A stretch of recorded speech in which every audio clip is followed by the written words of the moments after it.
Bonjour à tous, je vous remercie de nous avoir rejoints pour ce webinaire lors duquel nous aurons le plaisir et l'honneur d'avoir la présentation de Clément Sellier, chef de projet chez EDF Renouvelables sur la centrale solaire de Briare, que nous présentons sur l'Endosphère et dont la collecte sera ouverte lundi prochain, soit le 14 décembre à 10 heures. Un webinaire qui durera 1 heure environ et qui nous permettra de voir en détail la présentation d'EDF Renouvelables qui développe et qui exploitera la centrale solaire de Briare. Ensuite, nous pourrons voir les modalités précises de son financement participatif. Donc, je vous remercie de bien vouloir couper vos micros et caméras et de ne pas les réactiver pendant la présentation pour que ce soit le plus fluide possible pour tout le monde. Vous pourrez poser vos questions au fur et à mesure des présentations via l'outil Converser ou Discussion que vous avez en bas, dans la barre d'outils en bas, et nous nous ferons un plaisir de répondre à vos questions à l'issue de nos présentations respectives.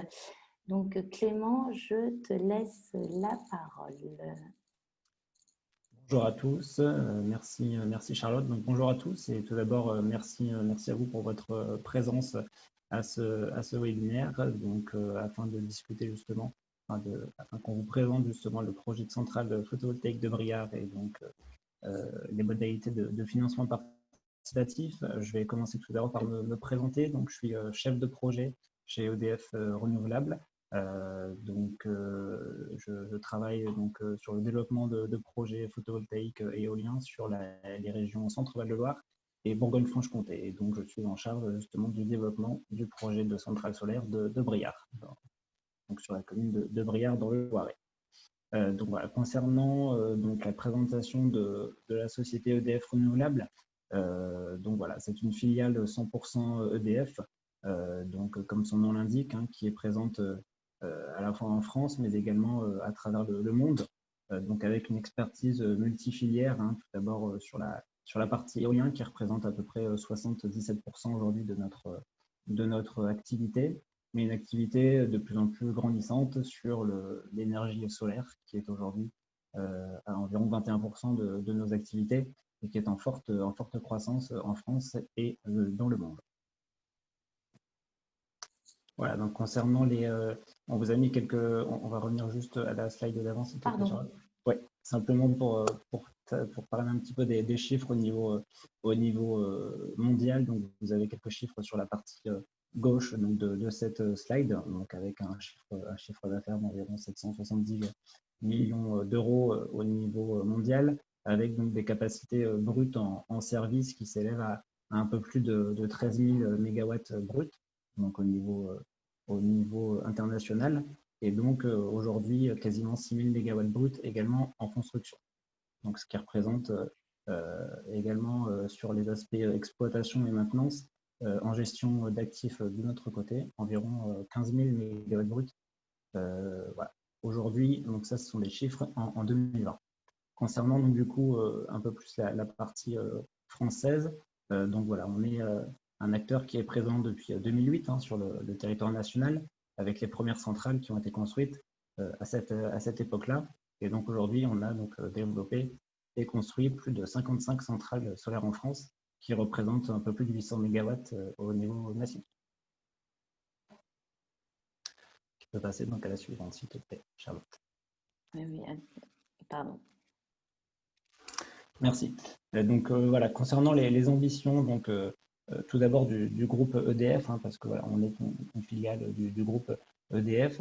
On se situe justement dans l'ambition CAP 2030 qui est fixée par le groupe, de manière à développer justement entre 28 et 50 gigawatts de nouvelles énergies d'ici 2030. Donc ça représente des volumes assez colossaux qui sont en grande partie couverts par le photovoltaïque, avec le plan solaire qui a été initié en fin 2017 par le groupe EDF, qui vise justement à développer environ 30 gigawatts de solaire photovoltaïque en France uniquement d'ici 2035. Donc ça représente à peu près un tiers des parts de marché globale sur le territoire national. Et donc, pour ce faire, il y a une acquisition d'une société dans le solaire qui a été réalisée en 2019, qui est la société Luxel, qui est donc une filiale d'EDF Renouvelables pour le développement de centrales solaires en France. Concernant justement donc, le tableau de droite, vous avez donc la répartition de nos projets solaires qui ont été lauréats à chaque phase des appels d'offres de la Commission de régulation de l'énergie depuis 2015. Donc il faut savoir qu'on est justement lauréat sur chacune de ces phases, ce qui montre justement notre proportion à arriver à faire déboucher les projets et avoir un tarif de rachat d'électricité de cet organisme qui est la Commission de régulation de l'énergie et qui fixe justement les tarifs d'achat d'électricité en France. Donc, tu peux passer à la... Ouais. Merci. Donc, concernant justement la présentation du groupe, il faut savoir également qu'on est donc EDF Renouvelables, un acteur intégré, c'est-à-dire qu'on est présent sur toute la chaîne de valeur des projets, donc depuis le développement de centrales, de parcs éoliens, jusque la construction. Donc, on a nos équipes de construction qui sont également en interne et qui pilotent les projets jusqu'à la mise en service.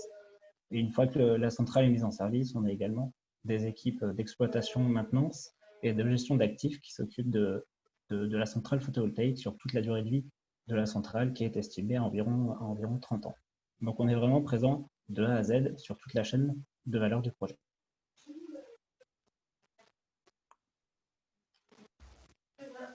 Donc, concernant justement maintenant la présentation de la centrale solaire, ce qui nous importe aujourd'hui, on est sur donc justement une superficie d'environ 15 hectares. Donc, ce site, je vous le présenterai sur la slide suivante concernant la localisation. Là, on est plus sur les chiffres clés, les chiffres un petit peu techniques. Sur ces 15 hectares, justement, on a à peu près 15,45, donc 15,5 mégawatts crête de puissance installée. Donc, de puissance crête, ça représente justement un ensoleillement maximum à midi. Donc voilà, c'est la puissance maximum de la puissance lorsqu'on a un bon ensoleillement. Et donc, cette puissance crête, justement, permet de produire environ 17 000 mégawattheures d'électricité par an. Et donc, à titre de comparaison, je vous ai mis donc un équivalent de la consommation. On est donc sur une production électrique qui permet de couvrir environ 3100 foyers, soit environ 7000 habitants, donc tout électrique confondu. Et donc également, je vous ai mis également une estimation donc, des émissions CO2 qui sont évitées par cette centrale photovoltaïque, puisqu'il ne faut pas oublier justement que les énergies renouvelables n'émettent pas de CO2. Donc sur la durée de vie de la centrale, on estime que cette centrale solaire de Briare permettra d'éviter 440 tonnes de CO2 par an. Donc, au niveau de la localisation, cette centrale photovoltaïque de Briare se situe sur l'ancien délaissé autoroutier de l'autoroute A77, qui se situe au nord de la commune de Briare. Vous avez notamment un photomontage de la centrale qui est illustré sur cette slide, avec en premier lieu les postes de transformation électrique. Et donc voilà, simplement concernant le foncier donc de cette centrale photovoltaïque, les terrains appartiennent donc au conseil départemental du Loiret, donc il nous a mis à disposition ces terrains pour la réalisation de la centrale photovoltaïque. Donc comme je le disais tout à l'heure, on est sur des durées de vie qui sont d'environ 30 ans pour les centrales photovoltaïques et donc pour cette centrale-ci.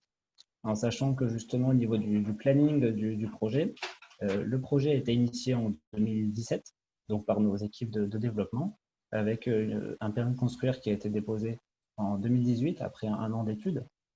Ce permis de construire a été obtenu en février 2019 et donc suite à cette autorisation administrative, le projet donc, a fait l'objet d'une candidature auprès de la Commission de régulation de l'énergie et donc on a eu un tarif d'achat d'électricité au mois d'août 2019 donc, qui a été validé. Donc avec ces deux autorisations en poche, le chantier de la centrale a pu démarrer après des phases d'études préparatoires en septembre 2020. Donc pour les habitants de Briare, vous avez certainement, vous avez certainement pu voir justement le chantier qui est en cours, avec aujourd'hui les travaux de la société Colas pour tout ce qui est voirie, réseau de distribution et mise en place des clôtures. Et donc, la mise en service de la centrale sera prévue d'ici le mois d'août 2021.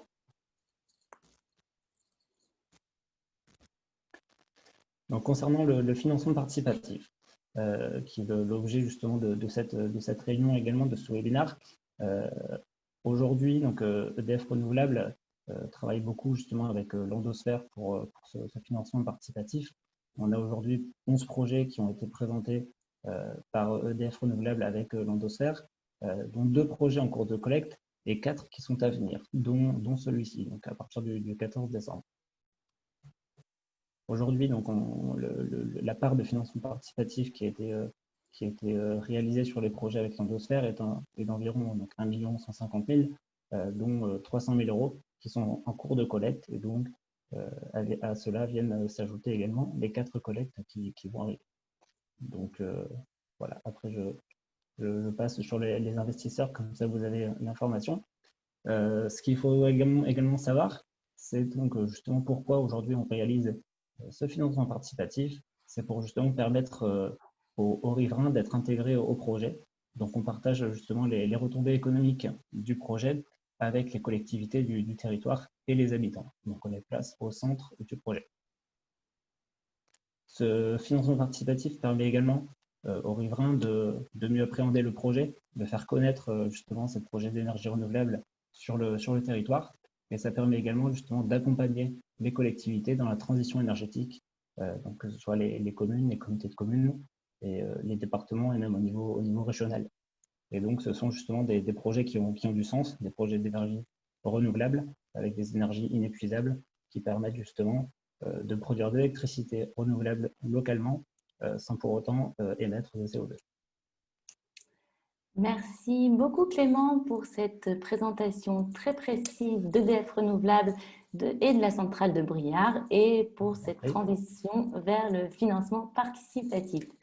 Donc, pour compléter ce que Clément vient de vous dire, en effet, EDF Renouvelable a été parmi les premiers partenaires de l'Endosphère puisque la première opération avec eux remonte à mai 2015, soit quelques mois après la mise en place du cadre réglementaire pour le financement participatif.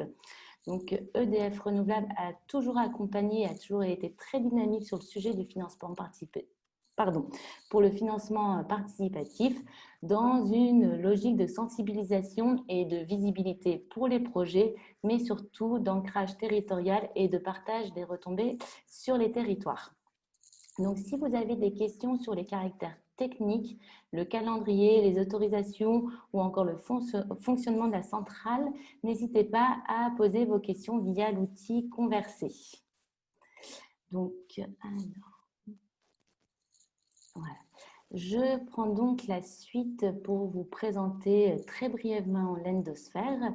Bon nombre d'entre vous connaissent déjà la plateforme et ont déjà investi depuis plusieurs mois, voire quelques années, et nous vous en remercions. D'autres découvrent le financement participatif et l'Endosphère grâce à la centrale solaire de Briare. Donc, en quelques mots, l'Endosphère est la première plateforme de financement participatif dédiée exclusivement aux projets d'énergie renouvelable, et ce, depuis le début, donc il y a un peu plus de 6 ans, par conviction de la part de nos 2 fondateurs, Laure Verhaeghe et Amaury Blé. Nous sommes une plateforme agréée donc, depuis 2014 par les autorités des marchés financiers pour intermédier des instruments en dette et en action. Donc là, c'est le cas pour la centrale solaire de Briare. Nous verrons les modalités dans les slides suivantes. Donc, nous sommes également labellisés financement participatif pour la croissance verte par le ministère de la Transition écologique et solidaire. C'est un label qui nous permet de distinguer les projets qui contribuent à la transition écologique et énergétique. L'objectif de l'Endosphère était de permettre aux citoyens qui qui veulent faire des choses en rapport avec leurs convictions ou leurs valeurs, de pouvoir également le faire avec leur épargne. Le financement participatif permet de pouvoir sélectionner de façon individuelle les projets que l'on souhaite financer et donc d'avoir un impact direct et un choix en toute transparence sur l'utilisation et l'affectation de son épargne. C'est pour nous un outil très puissant pour allouer son épargne directement sur les projets qui contribuent à la transition énergétique. Nous sommes donc aujourd'hui la plateforme leader en France avec plus de 77 millions d'euros collectés pour 227 projets d'énergie renouvelable. Une communauté de 16 000 prêteurs qui financent au quotidien des projets que nous sélectionnons et que nous présentons au fil de l'eau sur l'endosphère. Et nous avons, grâce à une sélection qui est faite en amont par notre service juridique et financier, des projets de qualité qui nous permettent d'avoir 100% de succès, qui nous a permis d'avoir 100% de succès sur nos collectes présentées et mises en ligne. Et nous avons un portefeuille sain avec aucun défaut et aucun retard de paiement sur les remboursements en cours. Donc voilà un peu pour les quelques chiffres sur l'endosphère. Donc, pour la collecte de Briard, nous avons le plaisir de vous présenter ce projet depuis quelques jours sur le site de l'endosphère. Vous pouvez le retrouver sur www.lendosphère.com/Briard.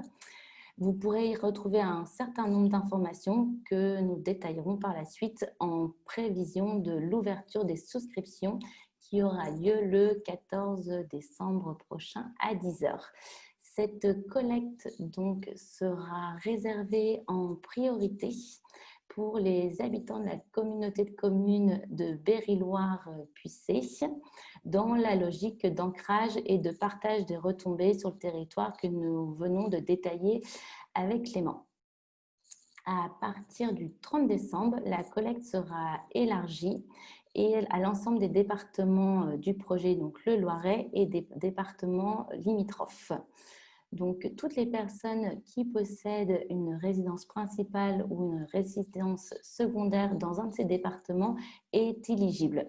Ce choix de périmètre géographique est relatif aux appels d'offres de la Commission de régulation de l'énergie, dont ce projet est lauréat et qui propose un périmètre géographique département d'implantation et département voisin. Donc, le montage financier, donc, comme je vous le disais, c'est un montage en action, mais de façon indirecte. La volonté a été de faciliter pour vous, investisseurs potentiels, votre prise de participation dans la société de projet et de faciliter ensuite l'investissement à la fois pour vous et pour EDF Renouvelables. La façon dont nous fonctionnons dans ces cas-là, c'est que l'endosphère crée une société citoyenne, une holding d'investissement nommée Lendo & Co 1711 SAS, et qui, tout au long de la campagne de financement participatif, va pouvoir recueillir vos souscriptions. Donc, vous allez rentrer au capital de la société Lendo & Co 1711 et cette société citoyenne va ensuite entrer au capital de la société de projet Centrale Photovoltaïque PS2 SAS. Cette société de projet a été créée par EDF Renouvelables pour détenir 4 centrales solaires, Le Pouzin, Salzuy, Lux et Briard, qui fait l'objet de cette présentation. Ces 4 centrales photovoltaïques présentent des opérations de financement participatif similaires et de façon concomitante. D'ailleurs, si vous voulez vous renseigner sur les autres centrales, nous proposons les replays pour les 2 webinaires qui ont déjà eu lieu en début de semaine pour la centrale Le Pouzin et Lux. Et demain, à la même heure, nous avons également un webinaire pour la centrale solaire de Salzuy. Donc, Pendant la collecte, les souscriptions sont recueillies au sein de la Lendo Co, qui ensuite investit au capital de la société de projet de centrale photovoltaïque PS2. Et un pacte d'actionnaires a été prévu en amont entre la Lendo Co et EDF Renouvelables pour essentiellement encadrer la liquidité et le rendement des titres. Donc, la façon dont l'investissement est prévu est de prévoir dans le pacte d'associés un horizon de sortie, l'objectif étant de vous procurer une date à partir de laquelle EDF Renouvelable s'engage à acheter les titres de la société interposée, et donc dans ce cas-ci la Lendo Co 1711, pour que nous puissions ensuite vous reverser votre capital investi et vos plus-values sur votre investissement. Le rachat des actions détenues par la Lendo Co se fera à partir d'octobre 2025 et avec une plus-value de 5,25% par an sur les titres détenus par la Lendo Co. Ce qui permet aujourd'hui donc de proposer un rendement fixe qui est contractualisé dans le pacte actionnaire et qui n'est donc pas dépendant de la production ou des résultats de la centrale solaire. Ce qui permet également de vous proposer un simulateur que vous pouvez voir donc sur votre droite, avec la possibilité de rentrer le montant que vous souhaitez investir et de simuler ainsi les gains associés. Le montant minimum pour cette collecte est de 100 € et il n'y a pas de montant maximum d'investissement. L'objectif de collecte est de 338 000 €. Alors, maintenant qu'on vous a présenté un peu le montage financier et juridique de l'opération, quelque chose d'un peu plus pratique, c'est comment peut-on souscrire. Donc, on peut souscrire en créant un compte sur l'Endosphère qui offre un parcours de souscription dématérialisé. C'est une obligation réglementaire pour l'Endosphère en tant que CIP que d'avoir un parcours d'inscription et de souscription en ligne. Ce qui vous est demandé, c'est donc lors de votre inscription, c'est de nous fournir des justificatifs d'identité, justificatifs de domicile de moins de 3 mois et votre RIB, ce qui va nous permettre de valider votre compte l'Endosphère. Ces documents sont demandés dans le cadre de la lutte anti-blanchiment et du financement du terrorisme. Vous devez également remplir un questionnaire d'adéquation qui va déterminer votre profil d'investisseur et vos connaissances, ce qui nous permet de nous assurer que vous comprenez bien la typologie d'investissement que nous vous proposons et que les projets que nous présentons vous correspondent à vos attentes et à vos souhaits d'investissement. Nous avons également souhaité rematérialiser et donc l'envoi de ces documents est possible par voie postale. Une fois votre compte validé, vous pouvez donc vous rendre sur la page du projet de votre choix pour découvrir les informations sur le projet, les modalités d'investissement, la simulation comme nous avons pu le voir dans la slide précédente. Si vous êtes convaincu par le projet et que vous souhaitez investir, vous pouvez créditer votre compte Endosphère, donc soit par carte bleue, soit par virement bancaire ou soit par chèque. Et une fois crédité, vous pourrez directement aller sur la page du projet pour effectuer votre offre. À l'issue de la collecte, vous recevrez donc l'ensemble des contrats qui régissent pendant tout le temps de votre investissement vos relations avec la Lendo Co et la société de projet.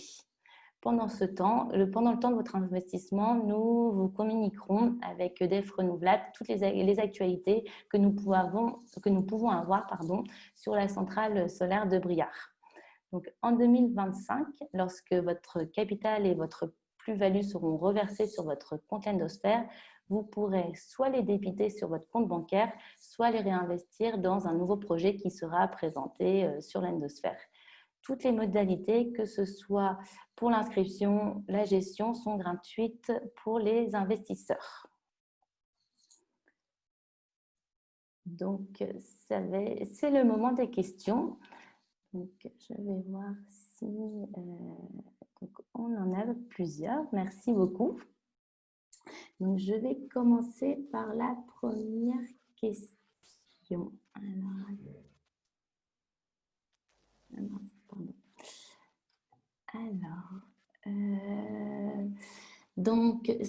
la première question. Cette centrale permettrait d'alimenter seulement une ville comme Briare, approximativement 6000 habitants, je crois. Clément, je te laisse répondre. Oui, tout à fait. Donc en effet, hein, comme je l'avais présenté, aujourd'hui on est sur un peu plus de 17 000 mégawattheures donc, qui prévoient d'être produits par la centrale donc de 17 000 annuels, ce qui représente en effet environ un peu plus de 7 000 habitants. Hein. Donc Briare aujourd'hui, si je reprends le dernier relevé Wikipédia de 2019, on était plutôt autour de 5 300, 5 400 habitants. Donc voilà, on couvrira un peu plus que le nombre d'habitants de la commune de Briare. D'accord. Alors, la deuxième question, ça te concerne également, Clément.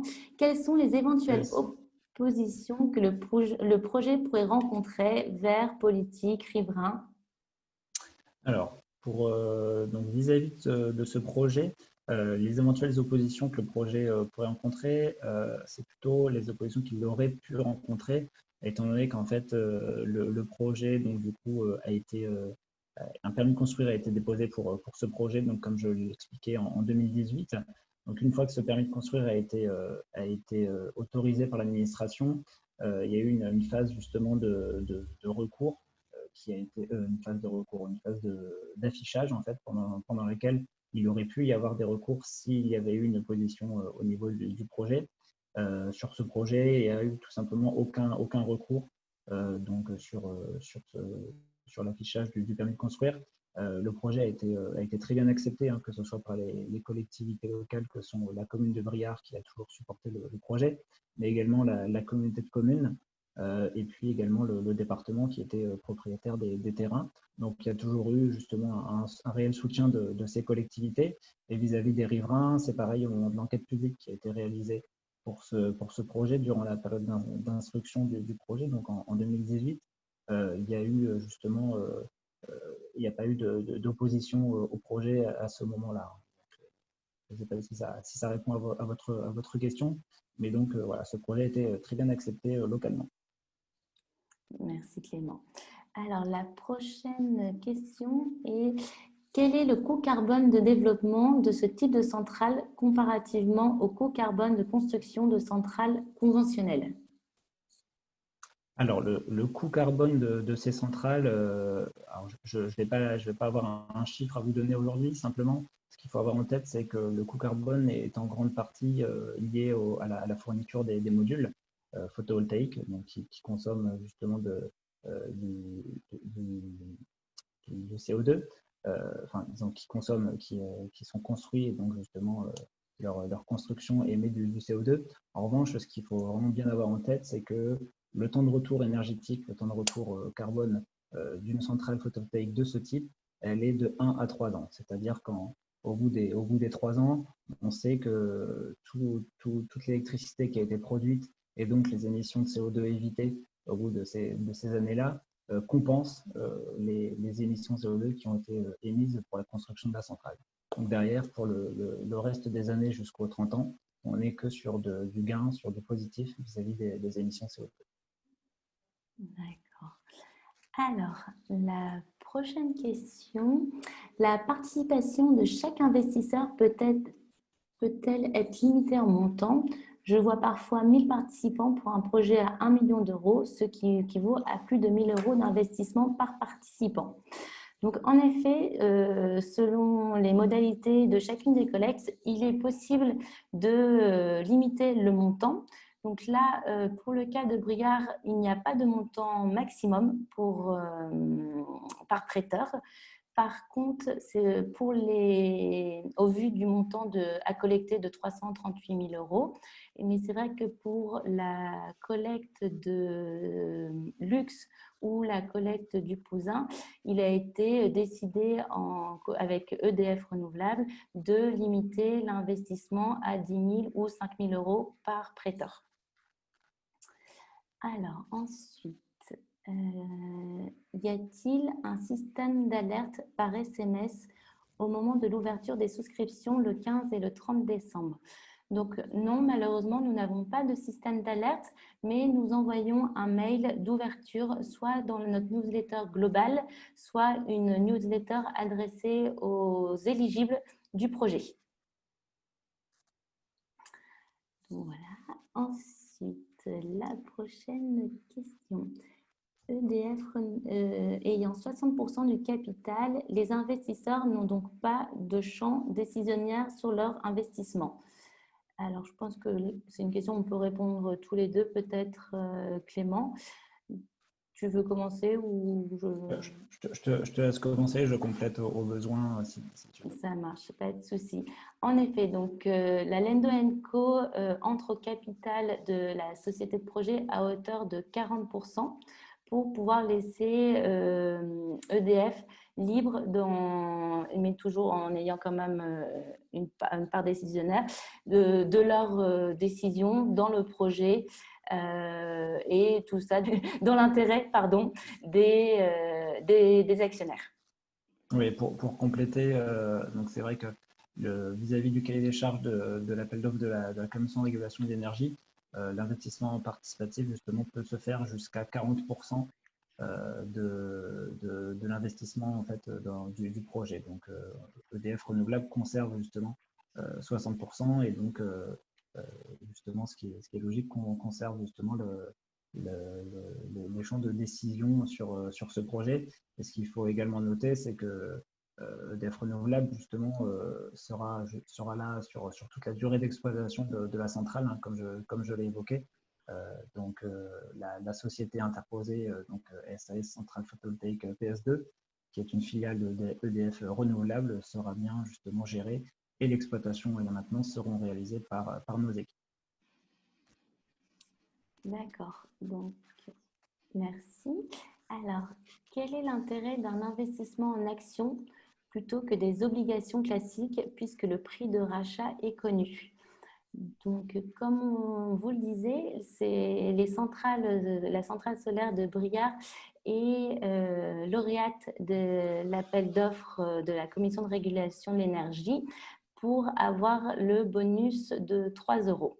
Donc, et donc, dans le cahier des charges, EDF s'est donc engagé et a voulu faire du financement, a choisi de faire du financement participatif. Et pour avoir ce bonus, l'instrument financier et donc l'action avec ce pacte est associé pour pouvoir cadrer le maximum, donc l'horizon de sortie et le taux. Est-ce que tu veux compléter, Clément, ou c'est bon pour toi?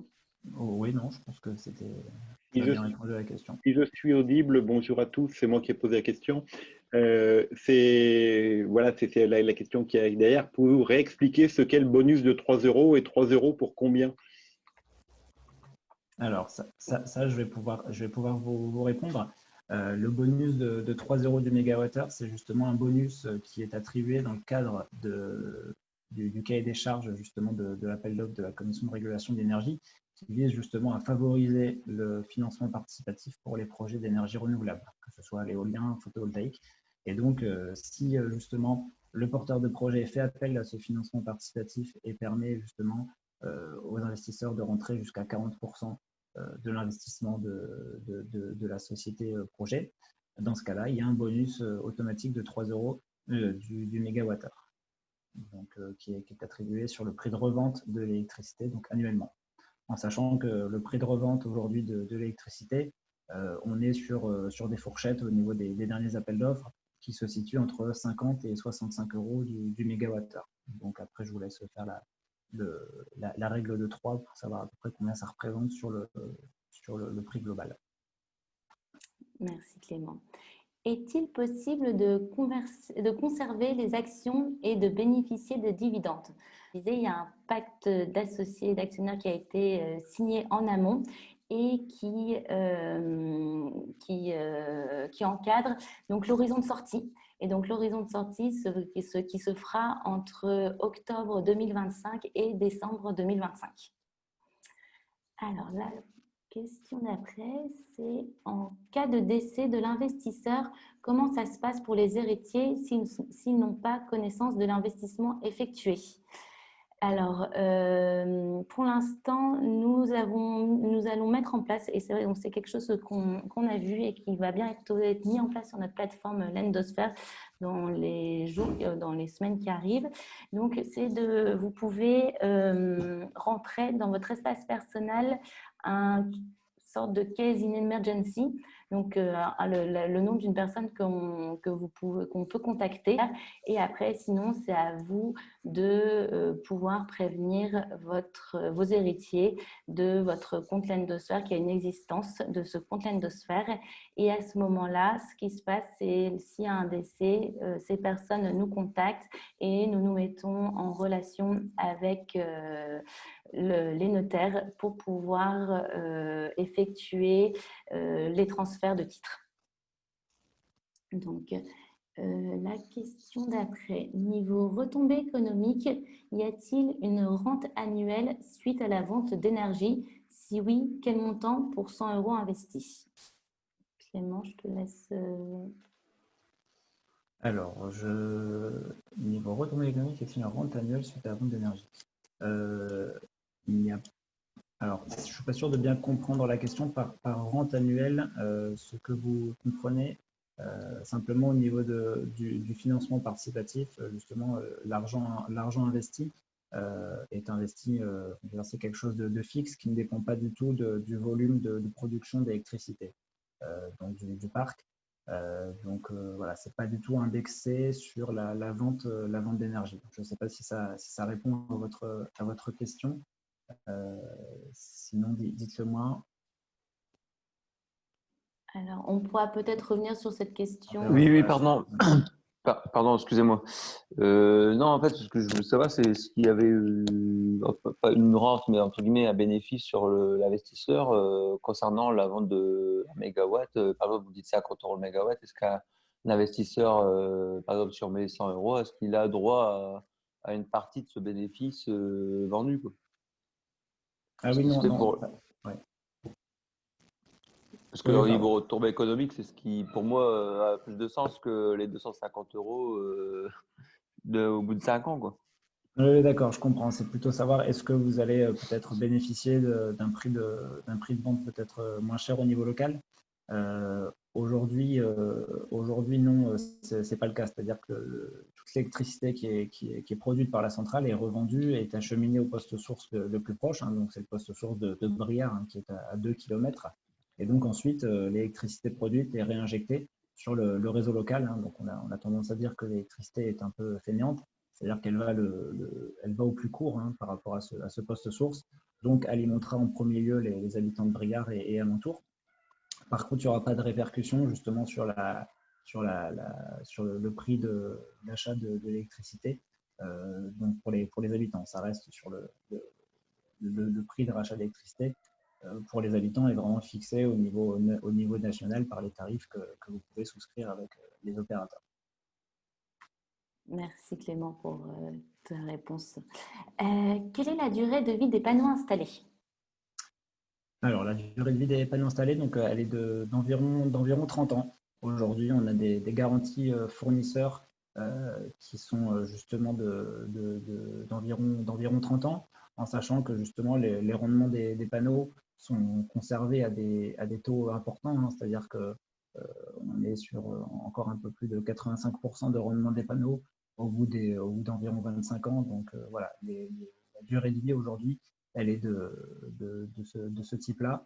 Voilà. Merci. À partir de combien de temps il est nécessaire de remplacer des modules? Est-ce que le remplacement se fait à modèle équivalent ou cela suit les évolutions technologiques? Alors, pour le remplacement des modules, à partir de combien de temps? Alors ça, on peut pas le dire. On le fait dès qu'il y a une casse de module, un problème électrique, une défection sur un équipement. Ça, justement, on a nos équipes d'exploitation et maintenance qui suivent la centrale au jour le jour, et puis avec des équipes de télésurveillance également qui sont basées à Colombier. Donc voilà, tout tout est surveillé. Donc, dès qu'il y a le moindre problème, les panneaux sont remplacés. Ils sont envoyés vers une filière de recyclage qui est adaptée, hein, avec un organisme PV Cycle qui est présent justement dans les Bouches-du-Rhône, qui permet de recycler tous les panneaux photovoltaïques qui sont implantés sur le territoire français. Et donc, ils sont remplacés avec des modèles de panneaux équivalents. Donc après, quand les modèles ne se font plus, on les remplace par des panneaux similaires avec les nouvelles technologies. Mais globalement, on ne va pas les remplacer s'il y a un problème en 2025. Ce ne sera pas remplacé certainement avec les tout nouveaux modèles. On prendra justement le modèle équivalent qui permet justement d'avoir une harmonie sur la centrale photovoltaïque. Ok. Le ROI indiqué sur votre site est approximativement de 25% au global. Oui, pardon, je l'avais vu. Est-ce brut ou net de prélèvements sociaux et d'IRPP que vous indiquez à 12,8%. Un peu plus haut. Ok. Alors, le ROI. Alors, bonjour. Oui, bonjour. C'est une indication que vous mettez sur votre site internet. En fait, c'est le calcul simplement des 17,2 de prélèvements sociaux et de 12,8. Et en fait, le rendement que vous indiquez, quand vous indiquez par exemple un investissement de 1 000 euros, vous indiquez un gain de 2000. Donc là, on est sur du brut. On est avant prélèvements sociaux et taux forfaitaire de l'impôt sur le revenu. D'accord. Donc, il faut bien déduire des revenus estimatifs. Voilà. Étant donné qu'en fait, en fonction de la fiscalité de chacun et chacune, il y en a qui sont exonérés du taux forfaitaire de l'impôt. Donc, c'est pour ça qu'on affichera toujours la donnée en brut. Puisque mais ça dépend la plus-value sera intégrée dans la déclaration fiscale au moment de la 5e année, exactement. Ou année par année lycée. Non, au bout des 4 ans et demi, donc en 2026, vu que vous toucherez les gains en 2025. Alors après, c'est que se passe-t-il si les 338 000 euros d'objectifs de collecte ne sont pas atteints? Donc, nous avons un minimum de collecte et si ce minimum de collecte n'est pas atteint, nous remboursons les investisseurs. Peut-on souscrire via donc je reviens à cette question, excusez-moi, peut-on souscrire via le PEA-PME ou via le PEA? Donc là, pour cette collecte, après, il faut d'abord que nous puissions échanger avec EDF Renouvelables s'ils sont d'accord, et s'ils sont d'accord, vous pouvez investir via votre PEA-PME ou PEA. Alors, la prochaine question, c'est « Je vous remercie pour votre réponse. Les panneaux sont assemblés et construits où? En France et par qui ?» Alors, les panneaux, aujourd'hui, proviennent de Chine, tout simplement parce qu'aujourd'hui, le marché chinois est le marché vraiment porteur dans le domaine du photovoltaïque. C'est-à-dire que les usines chinoises produisent plus de 90-95% des panneaux dans le monde. Hein, la Chine a vraiment mis un accent très prononcé sur le développement des modules photovoltaïques. Après, aujourd'hui, voilà, on a quelques constructeurs, quelques fournisseurs de panneaux en Europe, mais qui ont vraiment du mal à avoir des tarifs aussi compétitifs que le sont les tarifs des modules chinois. Donc voilà, les panneaux sont construits en Chine et donc sont installés. Donc le constructeur aujourd'hui sur ce parc, c'est Trina Solar, pour votre information. Donc, comment vous couvrez-vous face au risque de destruction par des phénomènes météo, exemple grêle? Quel type de risque avez-vous envisagé? Il faut savoir que justement, on a des assurances hein, qui nous couvrent avec l'ensemble des risques possibles. Hein. On est totalement couvert par les assurances, que ce soit pour les risques météo, les risques humains, des intrusions dans la centrale, des intrusions d'animaux également, de sangliers, des choses comme ça qui peuvent détériorer la centrale. On est couvert justement face à l'ensemble des risques de ce type, que ce soit naturel, humain, physique. Donc tous les risques sont envisagés et donc il y a une étude d'impact justement qui prend en compte ces risques et derrière les assurances qui nous couvrent sur ces risques potentiels. Merci. Alors, donc la plupart d'entre nous vont toucher 70% de 25%, soit 17,5 au bout de 4 ans et demi. On y va par conviction, pas par intérêt financier. Alors, je n'ai pas fait tous les calculs là, mais nous sommes donc sur des intérêts capitalisés. Donc, en effet, vous toucherez 5,25% au bout des 4 ans et demi, moins les prélèvements sociaux et le taux forfaitaire d'impôt sur le revenu si vous êtes imposé. Quand aurez-vous le retour d'EDF Renouvelable sur la possibilité de souscrire via PEA, PME? À nous contacter sur le mail contact@lendostar.com pour nous faire votre demande et nous reviendrons vers vous à ce moment-là après avoir vu avec le service concerné. Quel est le fabricant de l'onduleur? Quelle est la société d'installateurs sous-traitante? Alors, pour le fournisseur de l'onduleur, c'est la société Huawei. Et donc, pour la société d'installateurs sous-traitante, alors toutes les sociétés justement qui travaillent sur la centrale photovoltaïque sont indiquées justement sur le panneau de chantier de construction qui est mis en place justement sur la centrale photovoltaïque avec justement on a essayé de favoriser au maximum justement de faire travailler des entreprises locales donc situées dans le Loiret, que ce soit pour la maîtrise d'œuvre, les sociétés, les cabinets techniques, la société de voirie également, Colas, qui réalise aujourd'hui les travaux. On essaie justement de faire travailler le plus possible de sociétés locales. D'accord, merci. Merci pour votre réponse. C'est un peu dommage de passer par le financement participatif français pour faire travailler des Chinois. Je n'ai rien contre eux. Oui, après ça, c'est le marché du photovoltaïque qui fait que l'ensemble des opérateurs français justement passe par des fournisseurs chinois. On a des prix qui sont tellement bas par rapport au reste du marché, tellement compétitifs après, si on veut un tarif de rachat le plus faible possible au niveau national pour aussi faire diminuer les factures, l'électricité, on ne peut pas se permettre d'acheter des panneaux trop chers. Vous le comprendrez bien aisément, même si on préférait justement acheter plus local, au moins européen.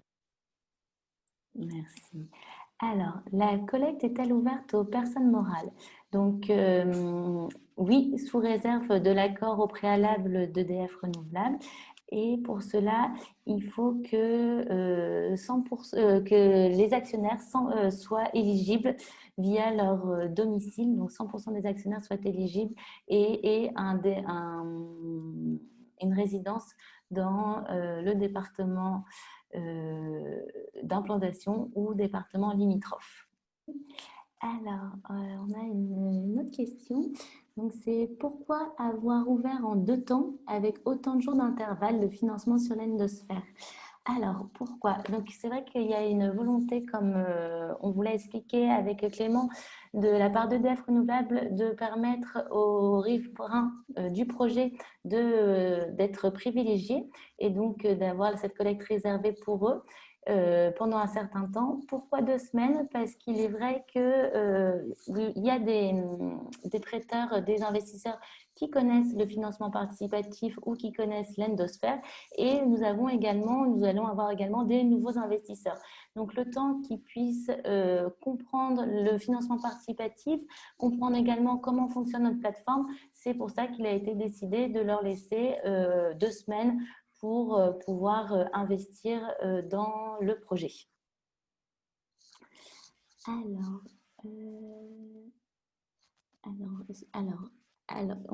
Allez-vous utiliser des panneaux solaires hybrides révolutionnaires? Alors, des panneaux solaires hybrides révolutionnaires, non. Aujourd'hui, ce qui sera mis en place, ce sont justement des panneaux solaires qui émettent bifaces, pardon, qui absorbent en fait l'énergie solaire à la fois sur la partie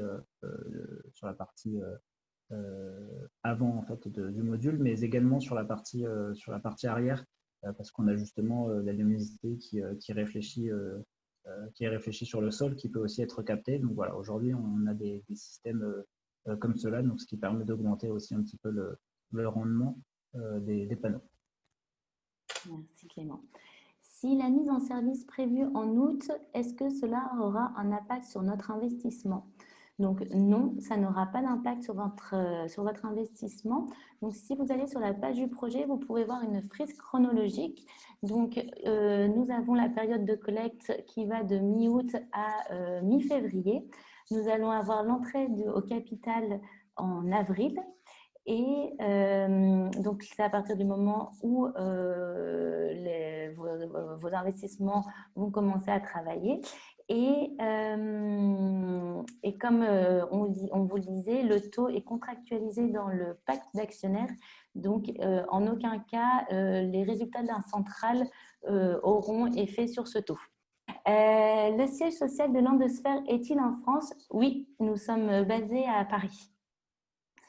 Alors, merci pour la présentation. Oui, nous allons envoyer le replay via notre newsletter courant de semaine prochaine. Alors voilà, bon, eh ben, merci en tout cas pour… Dernière petite question, niveau rentabilité du site, on aura un journal de bord, entre guillemets, ou comment ça se passe? Au niveau de la rentabilité, vous parlez du site sur l'aspect technique, production d'énergie ou plutôt production d'énergie, production-vente.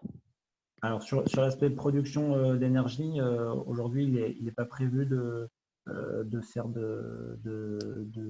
justement de lettres, des choses comme ça. Après, on peut toujours justement communiquer avec la commune, la communauté de communes dans les bulletins annuels pour justement donner des informations sur la centrale au fil de l'exploitation de cette dernière. Ça, c'est des choses qui peuvent tout à fait être mises en place et communiquées par la suite. On pourra tout à fait essayer de voir aussi si c'est possible de faire, par exemple, des visites de centrales solaires, des choses comme ça, aussi pour communiquer sur le projet par la suite. Voilà. Merci pour vos nombreuses questions qui nous ont permis de répondre, d'avoir un bel aperçu du beau projet qui est la centrale solaire de Briare. Si vous avez d'autres questions, n'hésitez pas à nous contacter, donc soit via contact@landosphère.com, soit Clément sur son mail qui est apparu tout à l'heure. Merci pour ces échanges. Donc, la collecte ouvre lundi prochain pour les habitants de la com de la centrale solaire de Briare et le 30 décembre prochain pour les habitants du département et des départements limitrophes. Merci à tous. Merci à vous pour votre participation et pour vos questions.